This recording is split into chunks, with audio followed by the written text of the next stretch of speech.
Okay, so what we're going to talk about tonight is what, why, and how you would cut trees for, CAL FIRE permits, whether you need them or not, the logging process, and then in that process, the cost factors and choices that you have. So the first question to ask yourself is, why do you want to cut trees? And we'll talk about this in a little more detail. But fire hazard reduction, which is, I'm going to assume a lot of you are here for that. Disease, habitat, aesthetics or appearance. You want to see more view, or you just want your forest to look different, or converting the land for construction. And I think that we have another poll here. Catherine, did we want me to go through a little more or ask the poll now? You can ask the poll now. Okay, so let's go. It requires me to switch screens a little bit here.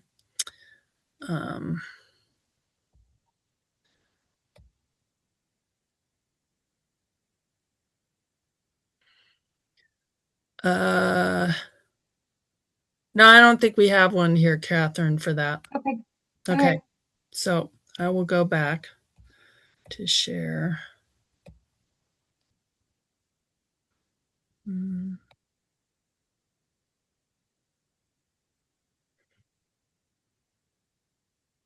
So if fire safety and forest resilience is your reason for cutting or removing trees, that may be because they're too close to buildings. That's a very common reason. They're too close to roads or driveways, which is important because if it's burning, you don't want trees to fall across the road while you're trying to get out or burn too hot. You just have too many trees in general, and they may be too close together. So for roads, here you can see this is a picture of logging I've done along, not my primary road, but it's below my house. But it's also a road that would allow me to access other parts of my property, or a fire engine has actually been down there when a neighbor's started a fire. So it's a very common reason to remove trees along your road. Because one of the things that happens is that if you have trees like this, they're little and someone's limbed them up, but if those were burning, that would be too much heat. Can everybody mute? Can everybody mute themselves? Catherine, you can mute people. Yep, I just went ahead and muted them. Okay, thank you. So anyway, trees like this, they could fall across the road, and you may say, well, they're not likely to. They're very healthy looking. But the fact of the matter is, if it's a very windy day when fires are prone to burn and burn hot and fast, any tree can fall across the road if the wind's high enough. The second thing is, even if it's not windy, if those trees were burning so close to the road, that temperature would be too high for you to safely be there, especially if the traffic was stalled because there were a lot of cars leaving at the same time. You'd want to cut those trees. It'd just be too hot. And too close to buildings, we have defensible space for a reason, so that you don't have any trees that have canopy that would be burning and throwing embers directly or flames too close to your house. So that's a really common reason to cut trees. And then too many trees. And how do you know how many trees are too many? Well, if the crowns are touching, that's one indication. If they're so crowded you can't look through the forest, that's a very good indication that the amount of fuel up in the crowns of the trees, let alone what we can see on the forest floor here, is going to be a hazard you don't want on your property, because what it means is if fire comes through there, it would come through as a crown fire, and it would be very intense and dangerous. And also afterwards, you wouldn't have a nice green forest anymore. Also, the reason to cut when you have too many trees is that some of you may have heard say this before. It's just like if you had a glass of water with 2 straws in it, you're sharing with 2 people. You both get plenty of water. But if you put 10 or 20 straws in there, no one's getting enough water. And the same thing happens with trees. So when their roots are down there in the soil and they're so crowded with all the trees around them, there's just not enough water in the soil for all of them. And then they become more vulnerable to bark beetles, insects, drought. They're just much more likely to die. So too many trees is a great reason to want to cut or thin them out. And then disease. This picture on the right, if you've seen these before, they're pitch tubes where there's bark beetles that have infested here, and the tree is trying to use pitch to pitch them out and defend itself. And there's a hole there on the left. So sometimes you might want to remove these trees so that the bark beetles don't spread. Another reason that people cut trees, and it doesn't have to be only one purpose, it can be multiple purposes, is habitat. So one of the ways to favor habitat is in our forest, there's a lot of black oak or oak woodlands. And oaks are very good for habitat for a lot of species. The acorns feed turkeys, they feed bear, they feed deer. And the combination of conifers like pines or Douglas fir and black oak have some of the greatest bird diversity and habitat of any other type. And on this picture on the left, that's an aspen tree in the front there, the nice smooth bark one. An aspen without fire, conifers start to grow up underneath it and suppress and shade out the aspen. And aspen, there's a lot of songbirds that use aspen habitat. So one way to restore that habitat is to cut the conifers out from them. And sometimes they're big conifers, but you're restoring the habitat that way. The other reason or way to improve habitat is to remove a lot of smaller trees around big trees. Whoops. I'm going to shut that off. Pardon me. Is to remove smaller trees around big trees so that they don't get that competition for moisture. They have plenty of sun. They don't have too many straws in the glass near them. And also, openings create habitat diversity. So here's a picture where you can see there's a lot of different types of vegetation and clumps and patches here. So there's a patch of shrubs in the front here. There's an opening and there's clumps of big trees. And then there's a clump of little trees on the left. And this type of varied habitat lends itself to higher bird diversity. So if you have a standing dead tree or a snag, then you get more woodpeckers. You can get them in live trees too. The little McGilvery's warbler down on the lower left, those like to nest in shrubs. On the top right, the hermit warbler likes to be up in the overstory and the mature pines. And the western tanager, which is one of my favorite, kind of likes to be on the edge. So it likes to be on the edge of openings and forests. So I tend to see them around my house where I've cut the trees around my house, but then there's some patches of trees beyond. They like that edge. And then the mountain quail. So, you can achieve multiple objectives cutting trees at one time. You can reduce the fire hazard. You can make the trees healthier because they have more water and sunlight, and you can improve the habitat. So you can do all those things at once. Doesn't have to be only one reason. They can all go together.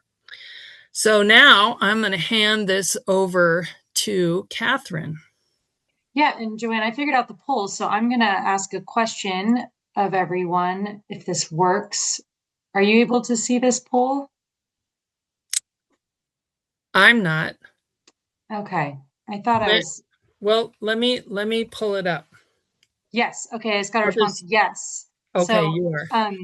Great. So the poll question is, what forest type am I in? And this is of interest to both Joanne and I because it helps kind of understand where we all are and what we're working with. So we have oak, woodland, and grass, which is the lowest elevation, then kind of going up low elevation ponderosa pine with manzanita and live oak. We're thinking Alta Sierra there. Sierra mixed conifer, that's like tried and true Nevada City, maybe kind of going up the hill up Banner Mountain. High elevation is that red fir country, so on Donner Pass. And then we got East Side Pine, which would be Truckee. So those are the kind of main forest types we have in our service area. And then you're also welcome to say, I don't know, because you're not required to know all of your tree species and exactly what ecosystem you're in. But yeah, feel free to pop that in. Makes sense. We got a lot of Sierra mixed conifer and some woodland, oak woodland. I'll give it a couple more seconds.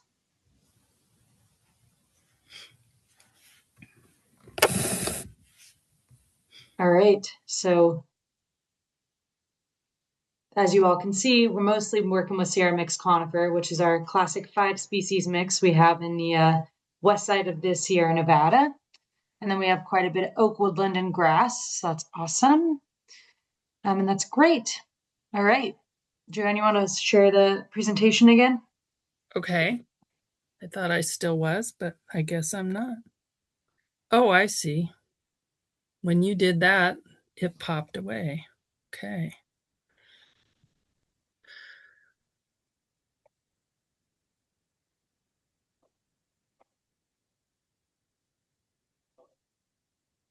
Okay. Great. So as I was saying earlier, I'm a registered professional forester in the state, which is a licensing program to license professional foresters to manage California's private timberlands. So that's any non-federal or state ground dominated by forested trees. CAL FIRE is the agency in charge of regulating forest management and the harvesting of commercial timber species. So CAL FIRE is in charge of making sure that we have environmental compliance on all of our forest management and timber harvest projects. CAL FIRE issues permits to landowners to do such work if their projects fall under their umbrella. There are 2 triggers to needing a CAL FIRE permit to do your forest management and tree removal.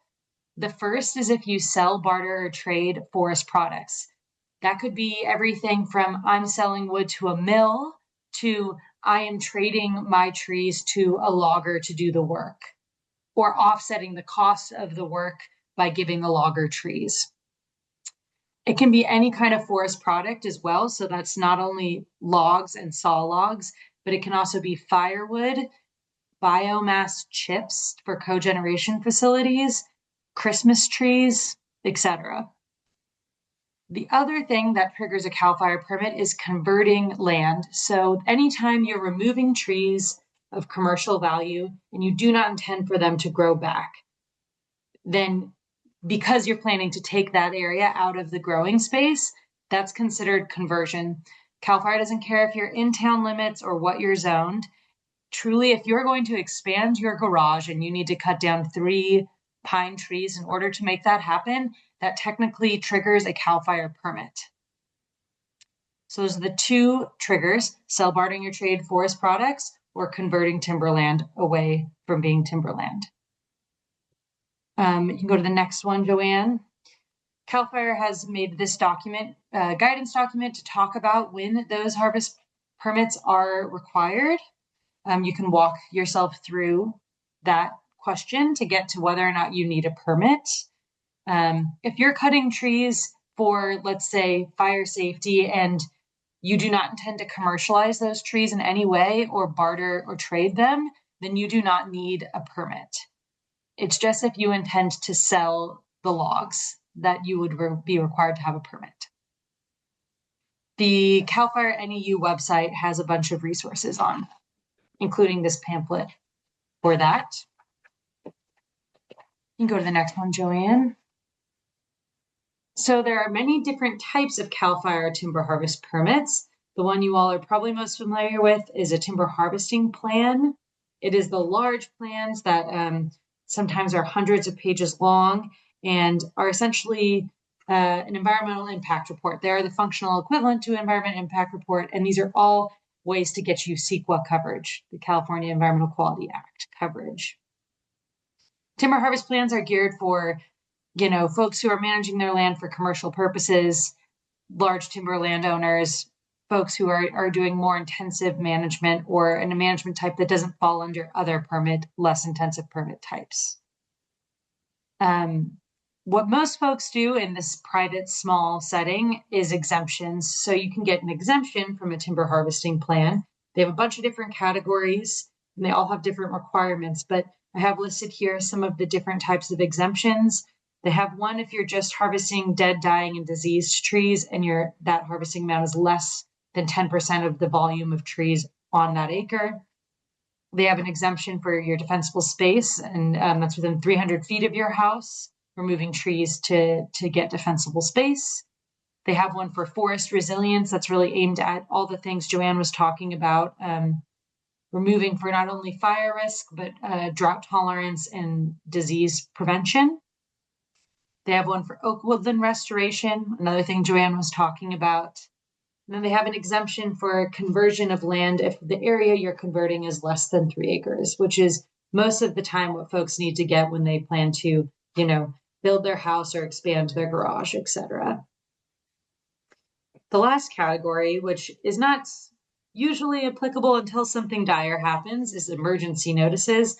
And those are frequently used in post-fire environments to quickly get through the permitting process in order to harvest the timber on a reasonable timescale and start restoration activities. But I will note that there is an emergency notice for fire hazard reduction. It has a little bit of specificity around geographic scope of where it can be used, but it's a really useful permit type to have a more aggressive approach to getting forest resilience and removing trees. You can go to the next slide. So as I'm sure a lot of you are aware, getting a permit in general is not always the easiest thing to do, and CAL FIRE permits are no different, though there are many benefits and types that are easier to do. But for most of the CAL FIRE permits out there, it is a requirement to have a registered professional forester prepare the permit and oversee the operations. There are a few exemptions that do not require that, namely the defensible space exemption. But most others, especially if you're, doing a larger project or moving beyond that defensible space, will require a registered professional forester. As I am one, I obviously think they're valuable, but there is actually some tangible value as well, which is that they have a lot of working relationships with the contractors throughout the region, as well as mills and potential funding entities to help get work done. And they are legally required to maintain best management practices and environmental standards. So your work is guaranteed to meet the best management practices of the state. Hey, Catherine, can Yeah. you just say briefly what some key best management practices are, like when the soils are wet, what you should do differently, or what do you mean by that? Yeah, so there's a bunch of different categories of potential impacts that operations could have. One could be, like Joanne was saying, the operation window. So it could be that it is raining and the soils have become saturated, and it is not advisable to operate heavy machinery at that time because of impacts to soil compaction and erosion at that when there's that kind of runoff happening. So the parameters around that would be, not operating when soils are saturated, remaining outside of certain buffer distances from sensitive resources and watercourse zones. Another area could be limited operating periods because of known sensitive species on the site. Operating when we know that it's safe to do so in fire season, given our projections and red flag warnings. Maintaining proper stalking standards left on site for how many trees get removed or stay on site. And a whole array of other best management practices when it comes to roads, archaeology, cumulative impacts of this operation and others in the future or ones that have occurred. So those are a lot of the things that an RPF will be keeping in mind, as well as a licensed timber operator, who's the other entity required on all CAL FIRE permits. They are required to know and do best management practices, such as the ones I've listed, in their operations. So this is the logger, if you will, the licensed timber operator, or an LTO, as we commonly refer to them as. They carry heavy insurance and liability as well. So these folks have a lot of experience and know what they're doing. The benefits of getting a permit are that you can rest assured that you're having best management practices implemented, and the permit allows you to market your timber. So you are able to potentially generate revenue from the trees you sell from your property. So if you cut trees and you're able to sell them to a mill, you can get revenue from those trees, and you must have the CAL FIRE permit to do so. So, Catherine, can I add, because I did some of these exemptions last year, is it a requirement that you clean up the slash or the branches and treetops that are fuels, especially if you're within your defensible space using that exemption or forest resilience? And for some of these, you only have a certain amount of time. And I applied for some of these myself. I had a registered professional forester help me, but the person that made sure I followed that was the LTO, because their license is on the line. So I would have cleaned up all those fuels anyway, but people just need to know that, it's not just being careful to preserve soil productivity and health. It's also about keeping that fuel hazard from accumulating from your logging. Yep. And there's different, what we call slash requirements. So that is cleaning up the tops, the branches, the brush, and all of the residual material left behind after you remove trees. There's various slash requirements depending on the permit you're doing.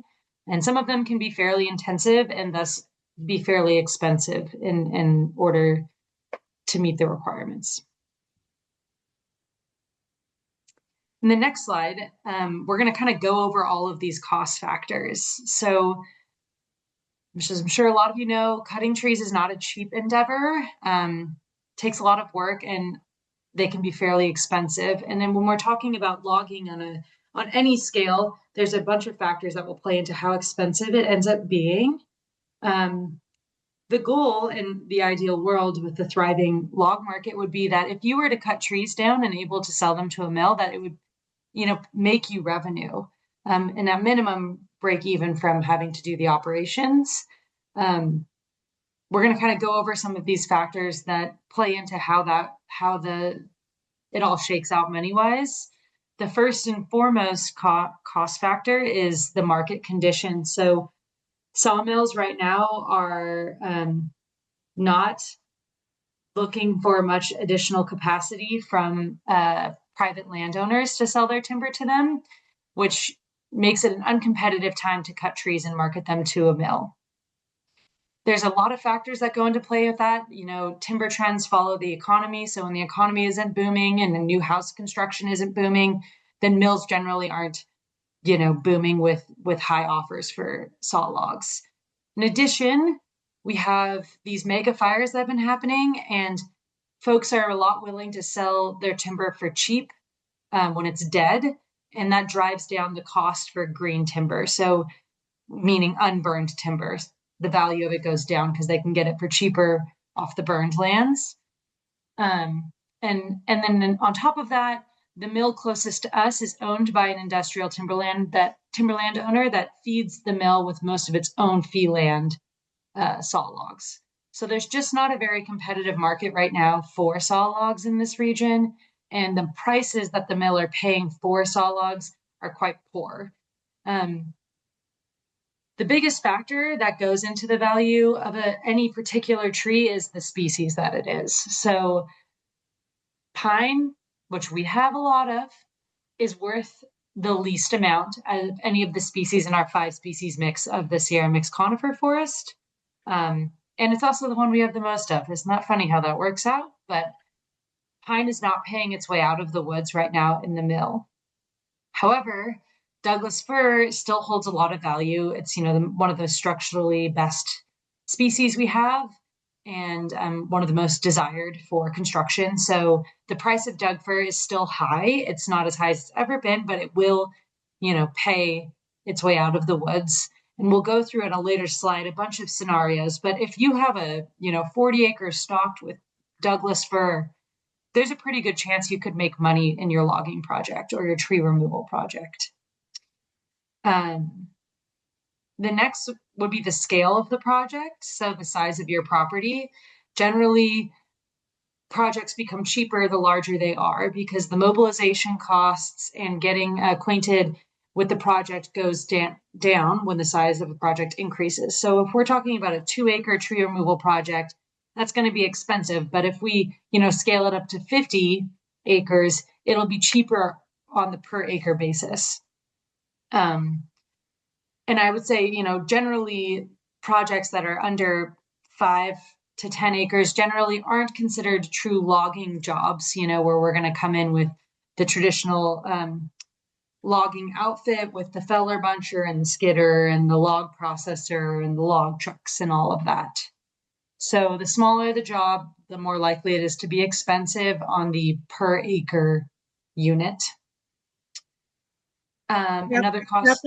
Can Yeah, go I ahead, ask Jen. you? So let's say you're in a Firewise community and you have 5 neighbors, each with 10 acres. So between you, you have, 30 acres. Does that work to reduce the price if you pool your project together? It can. It definitely can. I don't know if it would proportionally reduce the cost, but it definitely would reduce the cost. Specifically, also if you're all pooling in on roads and property boundaries can be crossed and such. It limits the operational constraints. Okay. Thank you. Um, the type of work impacts the cost. So, is it just felling trees over 10 inches and or are we also removing brush and small trees? Those are kind of two different suites of activities that are often married together, but they require different types of operations or additional operation. And then Sorry about that. the biggest one is operational feasibility. And I'm getting at this in all of them, but largely like, are we removing trees right next to a house or right next to a power line or some other consideration that would make the felling of the tree more complicated? Like, are we going to have to climb the tree and buck it down, or can we directionally fall it away? And then once the tree is down, how easy is it to get it to a road? Is it are we going through a gardenscape that needs to be have a light touch? Are there a bunch of rocks or outbuildings that are of concern, fences, etc.? And then once you get to that road, what is that road like? Is it wide enough to accommodate the kind of equipment we'll be working with? And is there any restrictions on that road? Weight restriction, bridges that wouldn't allow for a low boy to come across. And then the final cost in that is if you're merchandising the logs and you're sending them to a mill, how far away is that mill from your project site? As we know, gas is expensive and log trucks use a lot of diesel and they will usually run by the hour, and it can really impact your project finances based on your haul distance. I think, yep, we go to the next one. So we'll talk about some examples and kind of work through what I, as a forester, am thinking when I get to these different scenarios. And I am trying to imagine removing trees, overstory trees, not just trees under 10 inches, but larger trees. So the first two that I kind of want to compare are the 40-acre plots. So the first one, for both of these, they're flat ground. It's mechanically operated flat ground. And we have 40 acres of a ponderosa pine predominant forest. And then we have 40 acres of a Douglas fir dominated forest. As I said before, ponderosa pine has almost no value. And that project is going to cost a significant amount of money, or in the right time could break even, though I think right now that's not the case. It would cost money versus the Douglas fir, just because of the value of the Douglas fir and sawlog market could make the landowner money. So it's really just the difference of the species on that site. It's the size and the operability are the same. It really comes down to the species. The Doug fir is valued, 4 times higher than the ponderosa pine oftentimes. Sometimes it's not quite that high, but sometimes it is. So that's a consideration. One thing to note is that mills generally do not pay different prices based on the size of tree. So any merchantable tree, which is generally a 10-inch diameter at breast height, that's the DBH, diameter at breast height, is the metric that foresters and loggers use. Anything that's 10 inches and above is considered merchantable size. So you could have a 12-inch Doug fir and a 24-inch Doug fir. And yes, they have different volume, but you're not going to get a different price per board foot based on the size of tree. The other examples I want to talk about is for one, 10 acres of mixed conifer, that's steep ground. We have a decent bit of that in this area. I'm thinking like by Edwards and those river canyons that aren't just completely covered in brush. The steepness of ground can impact costs significantly and could be an operational constraint entirely depending on if mechanical operations can exist there. If mechanical operations can't exist, meaning typically if the slopes are over 50%, then you're having to look at different logging techniques or tree removal techniques, which are much more expensive and offer a bunch of different constraints. So in that 10-acre mixed conifer forest, I would think potentially one of the solutions there would be to just do a more intensive understory treatment and be more selective about the overstory you are trying to remove without seeing the site. I mean, of course, there's always a possibility that it's completely operable, but generally speaking, steep ground is a challenge. Then the last one, which I think is pretty common, is let's say you live on 2 acres and you want to just do defensible space and brush clearing, which is great and definitely necessary. And as long as you're not removing any saw logs, that is not, or merchandising any of the material, there's no CAL FIRE permit required there. And it's just an at cost project to do that kind of clearing. There are some assistance programs that we are going to talk about next that can help pay for some of that non-commercial fuels reduction and brush clearing work. But those are a few of the examples that I think are representative of what we're dealing with and indicate cost factors and market conditions when it comes to logging. So Catherine, let's just look at your examples, thinking about the market right now. For 40 acres of that ponderosa pine flat ground, and how much per acre would you end up paying beyond how much would it cost per acre and how much would you get paid for that ponderosa pine? So what was your end net amount you had to pay? I can't give that because there's too many factors. Okay. I know I can't. That's because the different. There's a lot of factors at play, and there's no way to really know that Well, on a broad basis. But to log, let's say you don't know how much you're going to get out of it, but to log it, is it $3,000 an acre or $5,000 an acre? I mean, if it's flat, it shouldn't be more than $3,000 an acre. And this is for true logging. The second you're getting into any kind of arborist type work, do not expect those costs. The second you get into any kind of specialty understory clearing and brush work, that price can change significantly. But if we're truly just cutting saw logs and decking them on the side of the road, it really shouldn't be honestly more than $2,500 an acre. Okay. All right. And then the Douglas fir, I'm just going to guesstimate based on my experience last year, is that you can break even on that one or maybe make some money. Correct. Okay. All right. And then Terry, to add, I see your question here about cedar, and yes, cedar is the next highest value following Doug fir. So there is value in cedar. Cedar is a little bit more finicky because it gets a lot of the cedars around here have pecky rot, and you can't really tell if a tree has pecky rot until you've cut it, and it loses its value if it does. But cedar is still better than if than any of the pine or white fir.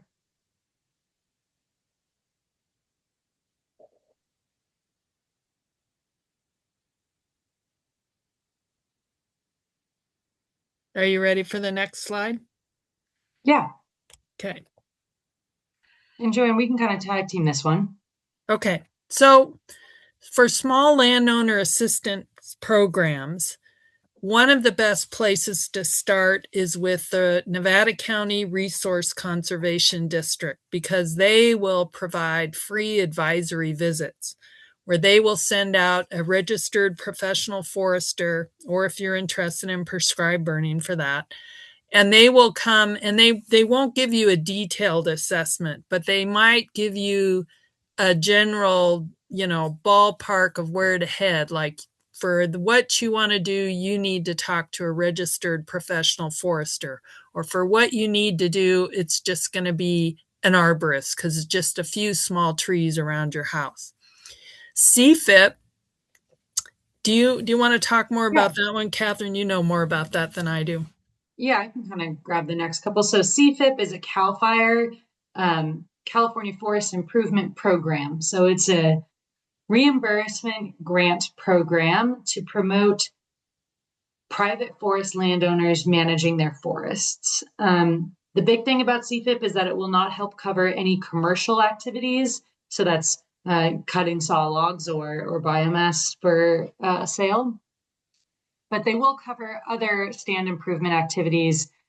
That includes non-commercial thinning, piling and burning it, mastication, chipping, planting, herbicide, um, as well as they'll help pay for the composition of a forest management plan by a registered professional forester. A registered professional forester has to be involved in the CFIP application and oversight, um, but the work does not have to be done by an LTO. The other program that is similar is NRCS's EQIP program. It's also traditionally non-commercial, though it can be used to help deal with material left over after commercial harvest, and it offers the same suite of activities as CFIP. In my experience, the EQIP waiting line is longer than the CFIP, but they both generally come around. It just may take years in the queue. And then the last one is community fuel breaks. And I'm sure a lot of you are aware of a different projects, initiated, whether it be by the county or a local nonprofit or agency to implement strategic fuel breaks or fuels reduction projects across the landscape or across, hundreds of acres and multiple ownerships. And you can opt into those if they are occurring in your area by, responding to their requests and signing their right of entry agreements. Joanne, do you have anything you want to add about that?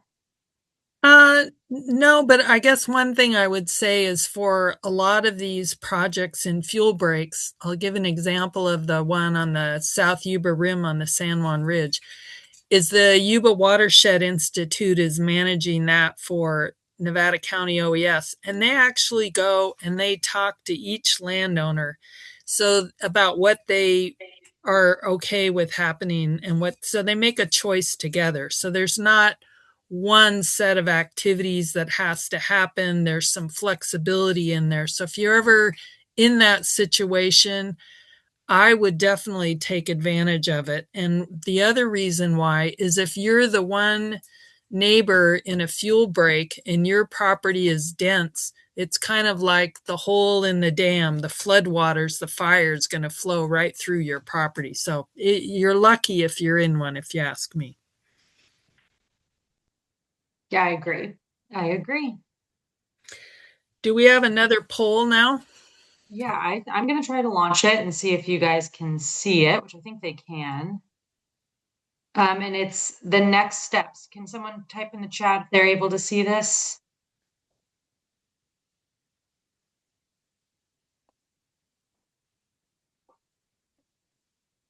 Or not? Okay, we're getting some responses. So yeah, we talked about some of these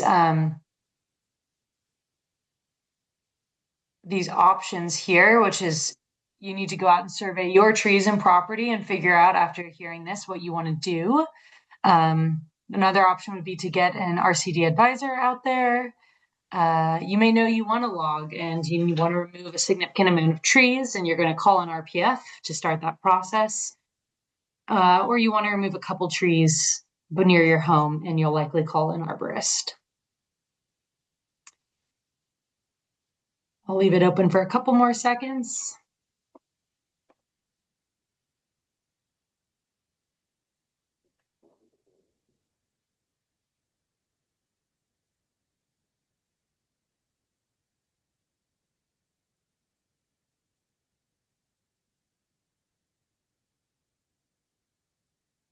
All right, I'm going to close it down and share the results. Sounds good. Joanne, should we open it up for questions? Yeah, we should. Do you see my screen anymore, or I'm back to just the view of everybody? Back just the view of everyone. Awesome. So if you can raise your hand if you know how to do that, or you can just, let me see if I can see all of you at one time. Or you can write it in the chat. Does anybody have any questions?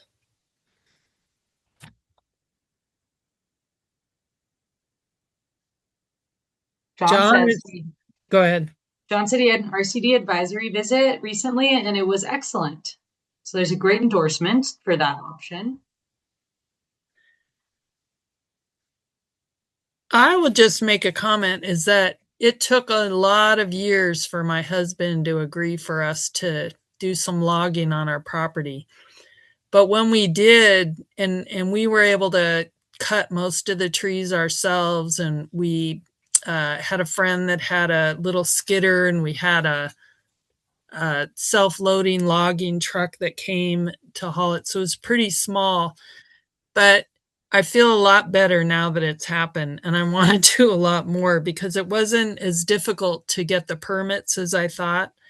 And the process, we had a lot of Douglas fir, which helped, but we had ponderosa pine as well. But even if I had to pay for it, I would have done it, because now I feel more that if a fire comes through, I'm still going to have a green forest when it goes through my property. And that's a big deal to me. No questions. Okay, there we go. I had an RCD visit years ago, but nothing became of it. Oh, the prescribed burning. Yep. Diva, call Haley back up. Call the RCD up. They're still doing burning. Miss has a question I'm going to send to you, Catherine. What happens to the trees removed that aren't going to the sawmill? I mean, that's a question. I don't know. I guess I don't. If the tree is cut and not, That would be what. I don't know. If you aren't unable to take it to a sawmill, then you need to either pay to have it disposed of at the green waste, or chip it and have the arborist take the chips away, or they leave it on site and you burn it. Yeah, I think that's what's going on. Is if you hire an arborist and you say, I want the tree removed, it'll cost you, whether it's his chips or the tree. And usually it is, sometimes it will go to an LTO that'll pick up one or two big trees, but most of the time it'll go to green waste or a biomass facility, but it'll cost you. There's another question from Danny. Are there any chipping services available through Nevada County for landowners? The Nevada County OES has started to provide some of that for Firewise communities. So if you're in a Firewise community, the best thing to do is get in touch with your Firewise community leader. And if you don't know who that is, you can get in touch with us at contact@wildfirereadync.org, or go to our website, ask a question, and we'll help connect you with your Firewise community leader. Catherine, I'll let you take the next one from John Powers. I don't know if it's a question or maybe we should remark on what we thought of what he did. Uh, so he said I had a big ponderosa pine removed and it was cut into large rounds and moved to a remote part of the property. So that's an, a take on removing of the bollwood or the log part of the tree, but the all of the branches and tops were removed somehow. Unless they were put in a pile on the remote part of the property, though I doesn't sound like it if they were rounds. So you still were likely paying for the disposal of that finer fuel, which is, traditionally uh, more of the carrier of fire than wood rounds. Yes, branches and tops were chipped and spread widely. So I will remark, and that those of you that have heard my presentation on fuels treatments, whenever you can, avoid the spreading the chips.